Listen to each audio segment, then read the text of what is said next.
सारा राशन और सब्जियां बिना पैसे लिए दे दिए। अब उन्हें और इंतजार करवाना अच्छी बात नहीं। बाबा आपके कहे अनुसार सारी व्यवस्था हो चुकी है। अब सिक्के दे दीजिए, भंडारा चालू हो चुका है। खाना बनाने वाले को और राशन वाले को भी देने हैं।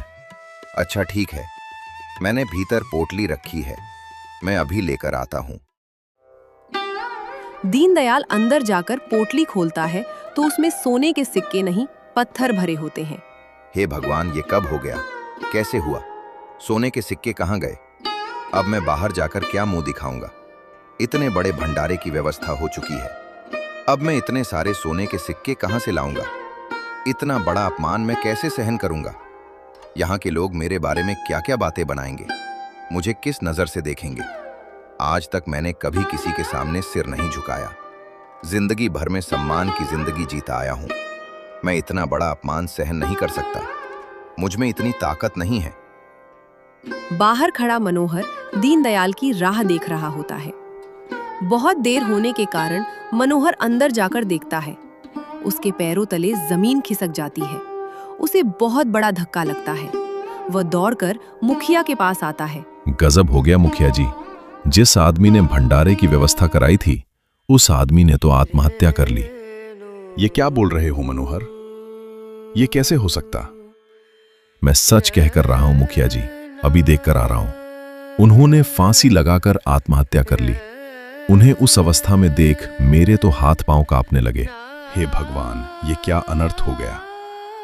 बहुत अच्छा आदमी था, पता नहीं उसने आत्महत्या क्यों कर ली। इतने बड़े भंडारे की व्यवस्था भी उन्होंने करवाई थी। उस बेचारे का तो कोई आता पता भी नहीं है हमारे पास। अब क्या करें? मुझे लगता है हमें इनका अंतिम संस्कार कर देना चाहिए। पता नहीं बेचारे का इस दुनिया में कोई है भी या नहीं। गांव के लोग मिलकर ही दीनदयाल का अंतिम संस्कार कर देते हैं और फिर सब्जी वाला, राशन वाला और भंडारा में खाना बनाने वाले लोग मनोहर से ही पैसे मांगते हैं। लाओ मनोहर, हमारे पैसों हमें दे दो, हमें और भी काम है, बहुत देरी हो गई है। अरे भाई, मैं कहां से पैसे दूं? मैंने तो उनके कहने पर भंडारा करवाया था। मुझे इतनी बड़ी व्यवस्था करने को उन्होंने कहा तो मैंने करवा दिया। अच्छा, तो बिना धन के तो वह व्यवस्था करने को नहीं बोलेगा। इसका मतलब वह धनवान आदमी होगा। जिसने इतनी बड़ी व्यवस्था करवाई है वह आदमी तुम्हारे घर में ठहर हुआ था, तो उसका सामान भी तुम और जरूर उसके सामान में धन होगा। तुम जाकर उस मैं से पैसे लाकर हमें दे दो। अरे हाँ, तुम सही कर रहे हो। मैं ही अभी जाकर उसका सामान देखता हूं। पार्वती सुनो, वो दीनदयाल जी हमारे घर ठहरे हुए थे ना, उनकी पोटली कहाँ रखी है? उसे जरा लेकर आना। बिरजू और उसकी पत्नी दीनदयाल का सामान देखते हैं तो उसमें उन्हें कुछ भी नहीं होता। इसमें तो कुछ भी नहीं है। मैं इन लोगों के पैसे कहां से चुकाऊंगा? और इतना बड़ा आदमी, इतनी बड़ी व्यवस्था करवाई, उसने ऐसा क्यों किया? अगर उनके पास पैसे थे ही नहीं तो उन्होंने भंडारा करने को क्यों कहा और फिर आत्महत्या भी कर ली? पता नहीं उसके मन में क्या चल रहा था। लेकिन मैं लोगों को क्या जवाब दूं? मेरे कहने पर ही तो इतनी बड़ी व्यवस्था की गई थी। अब इसमें आप क्या कर सकते हैं? आपकी तो कोई गलती नहीं थी। दीनदयाल जी ने कहा था, इसलिए अपने मुखिया से कहकर व्यवस्था करवाई थी। इसमें हमारी कोई गलती नहीं है। आप बाहर जाकर उनसे कह दीजिए कि उनकी पोटली में कुछ नहीं है। लाओ मनोहर, हमारे पैसों हमें दे दो, हमें और भी काम है, बहुत देरी हो गई है। अरे भाई, मुझे उसके सामान में फूटी कौड़ी भी नहीं मिली तो कहां से दूं? ये कैसे हो सकता है? अगर उस आदमी ने आपको इतनी बड़ी व्यवस्था करने को कही थी तो जरूर उसके पास तो धन होगा ही। तुम हमसे झूठ बोल रहे हो। बिना पैसों के कोई भंडारे का आयोजन क्यों करवाएगा? वो आदमी तेरे घर ही रुका था ना, जरूर तूने ही वो सारे पैसे रख लिए होंगे। पैसों को देखकर आपके मन में लालच आ गया होगा और अब हमें पैसे देना नहीं चाहते। तुम्हें लग रहा होगा कि वो आदमी तो मर चुका है, सारा धन तुम्हारा हो जाएगा। राम राम राम, कैसे बातें करते हो? मैं ऐसा घिनौना काम कभी नहीं कर सकता। मुझे धन की कोई लालसा नहीं है। प्रभु की कृपा से मेरे पास जितना भी है मैं उसी में सुखी हूं। मैंने ऐसा घटिया काम सोच भी नहीं सकता। मनोहर, धन को देखकर अच्छे अच्छे की नीयत बिगड़ जाती है। हम गरीब लोग हैं, हम में से कोई इतना पैसे वाला नहीं है जो भंडारे का खर्च उठा सके। हमें हमारी मजदूरी के पैसे मिलने ही चाहिए। तुम्हारे कहने पर ही ये भंडारा हुआ था, तो पैसे भी तुम्हें ही देना पड़ेगा। बाकी हम कुछ नहीं जानते, हमें तो हमारे पैसे चाहिए बस। क्यों भाइयों, मैं सही कर रहा हूं ना? मुखिया जी, अब आपको ही न्याय करना होगा। हमें हमारे मेहनत के पैसे चाहिए। आप लोग मेरे बात का विश्वास क्यों नहीं करते?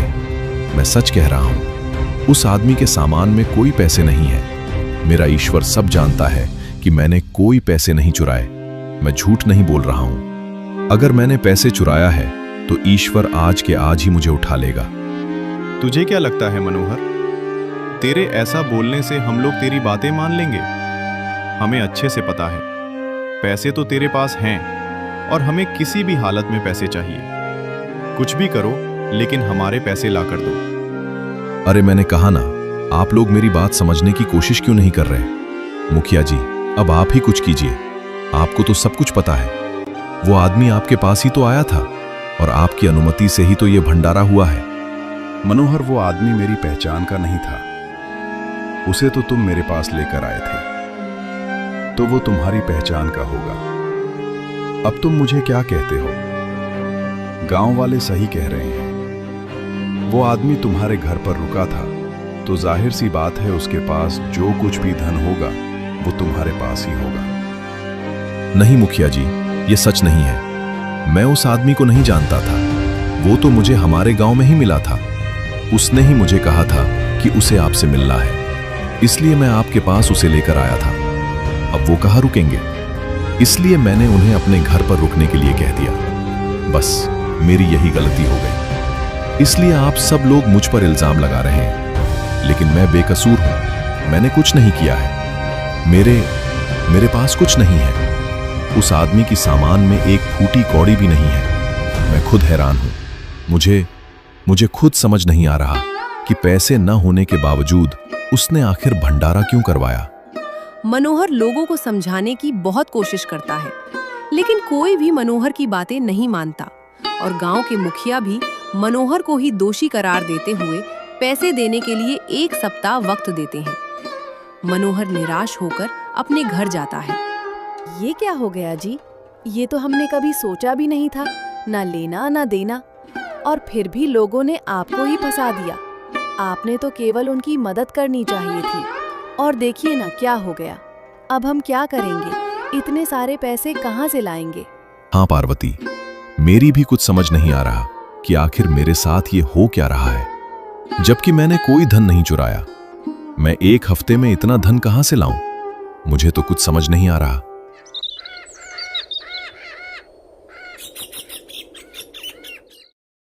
देखा लाजो मेरा कमाल, आज मेरा सपना पूरा हो गया।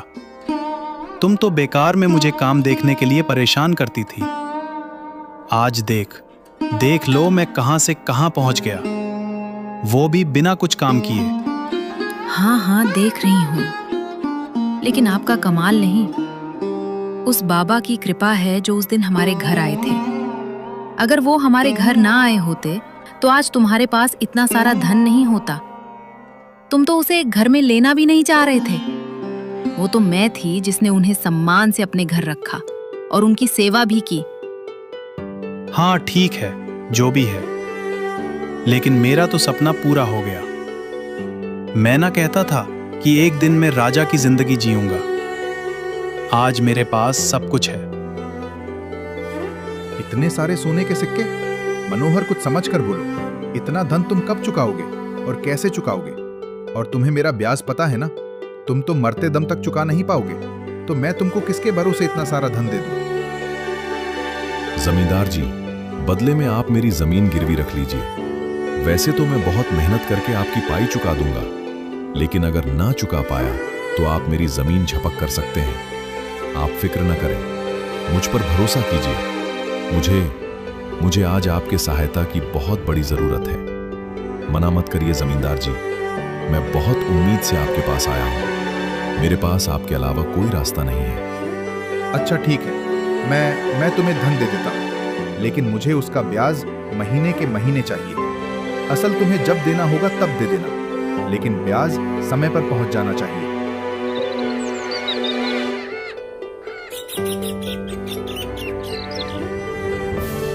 हे भगवान, मैं किस जन्म का कर्ज चुका रहा हूं? मुझे किस बात की सजा मिल रही है? मैंने इतने दिन तेरी सेवा की, उसके बदले मुझे क्या मिल रहा है? मेरी तो कोई गलती भी नहीं थी। पता नहीं वो आदमी कहां से आया था, उसके कहने पर ही मैंने ये सब किया।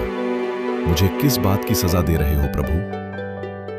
इधर धनी राम के घर एक संतान पैदा होती है। सोने और सिक्कों के भरोसे धनी राम बहुत सारी जमीन खरीद लेता है और उसके पास काफी दाना पानी जमा हो जाता है। इधर मनोहर ब्याज दे देकर परेशान हो रहा है। मनोहर सोचता है, हे भगवान, असल की इतनी बड़ी रकम मैं कैसे चुकाऊंगा? ये कैसी परीक्षा ले रहे हो प्रभु? मेरी सहायता करो। मैंने किसी का क्या बिगाड़ा है? और देखते देखते 20 साल गुजर जाते हैं। धनी राम का बेटा बड़ा हो जाता है। धनी राम का बेटा बहुत धार्मिक होता है और हमेशा सबकी मदद करता है। अगर किसी को कोई जरूरत पड़ी तो वह घर से सामान ले जाकर देता है। उसे लोगों पर बहुत दया आती है। इसी बात को लेकर धनी राम बहुत चिंतित रहता है। धनी राम उसे हमेशा डांटता है। एक दिन मनोहर अपनी जिंदगी से तंग आकर कुएं में कूदकर अपनी जान देने ही वाला होता है। तभी धनी राम का बेटा आकाश जाकर उसे बचाता है और उसे कहता है, ये क्या? ये आप क्या करने जा रहे थे?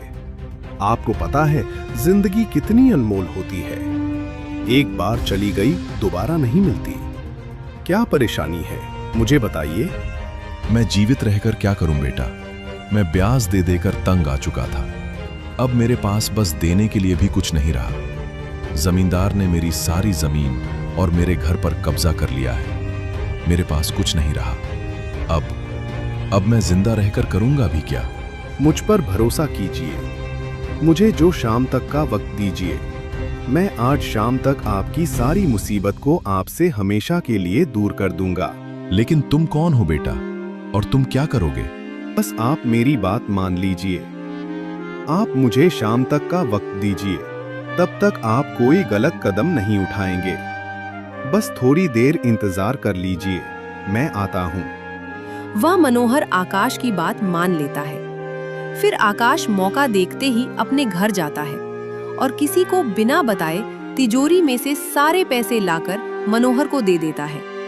बेटा, इतने सारे पैसे तुम कहां से लाए? और मुझे इतना सारा धन नहीं चाहिए। ये तो बहुत सारा है। और तुम हो कौन बेटा? किसके बेटे हो?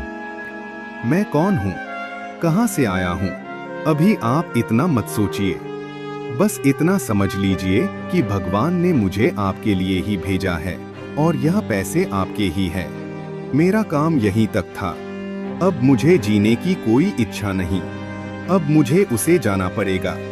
मैंने अपने पिछले जन्म का कर्ज चुका दिया और अब मेरे जाने के बाद धनीराम को भी अपने किए की सजा मिलकर रहेगी। थोड़ी देर बाद एक आदमी धनीराम के घर जाता है और बोलता है, अरे धनीराम, बहुत बड़ा अनर्थ हो गया। कुएं के पास तेरे बेटे आकाश की लाश मिली है। तेरा बेटा इस दुनिया में नहीं रहा। अपने बेटे की मौत की खबर सुन लाजो को दिल का दौरा पड़ जाता है और वह भी मर जाती है। अपनी पत्नी और बेटे को खोकर धनीराम अब जी नहीं पाता। अब ना ही उसके पास पैसे बचे हैं और ना ही उसका परिवार। एक दिन वह भी आत्महत्या कर लेता है।